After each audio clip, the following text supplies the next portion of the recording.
It is Wellness Wednesday. Well, TikTok, maybe you've seen it, flooded with fun posts about bed rotting.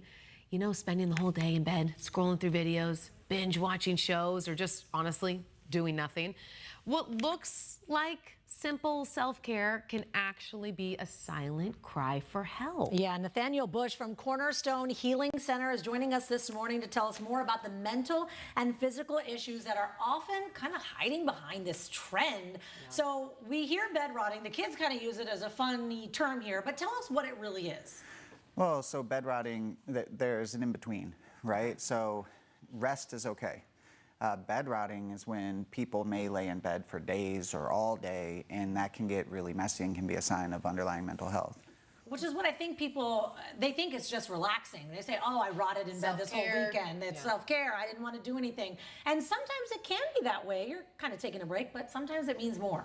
Yeah, so there's a difference. Like we were talking earlier, I have a 4-month-old now, Liam. And, hi, Liam. And so my wife and I, we can't spend all day laying in bed ever, but you have that time where it says, oh, today we're gonna hang out in bed, we're gonna watch TV, or watch movies, order pizza, or something like that. But then you have, when people get deeply depressed, they're often laying in bed for days or all day, and then you'll see a big sign of depression is clothes everywhere, or empty cups and empty plates. So it really draws a line between the two. Okay, so that was my next question is how do we tell the difference between, okay, this is someone just catching up, just recharging, which again, it is popular online. Like people say this is a form of self-care. So how do we tell the difference between that versus, oh, I might need to intervene a little bit here? Yeah. For sure. I mean, one of the main things is when it begins to impact your work or your social life, when you're disregarding social activities, when you're disregarding the things you would usually do, because it can be a form of escapism, right? Where you're just sitting there, what people call it doom scrolling, and you're living your life through images of others. So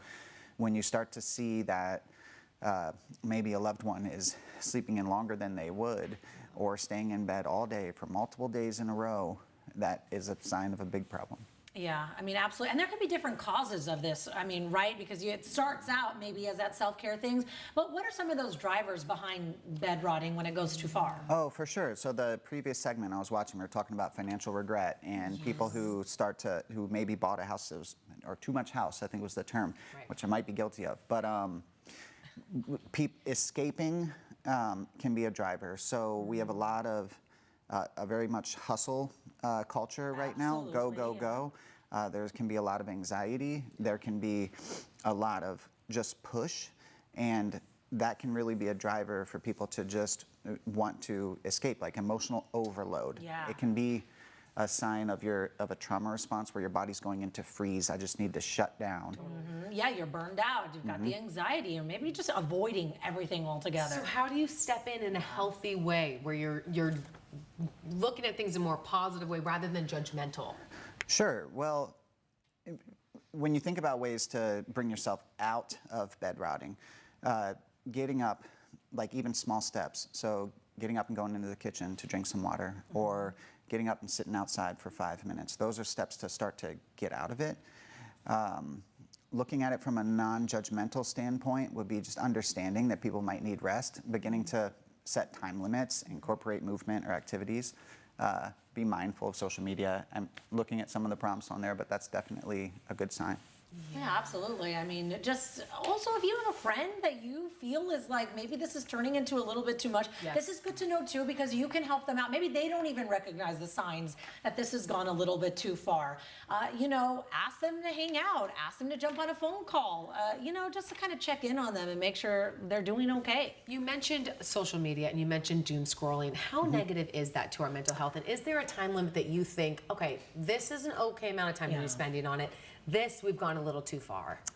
I think setting a few minutes. If you start to see more of your time, if you look at the time spent on social media within your phone, and you see multiple hours, you know that that's probably too much. Okay. I would say a few minutes, definitely giving time before bed, before sleep, normal sleep, where there's no social media, even no television can be really helpful when you start to look at like sleep hygiene. Yeah. Yeah, just a couple of things to keep in mind here.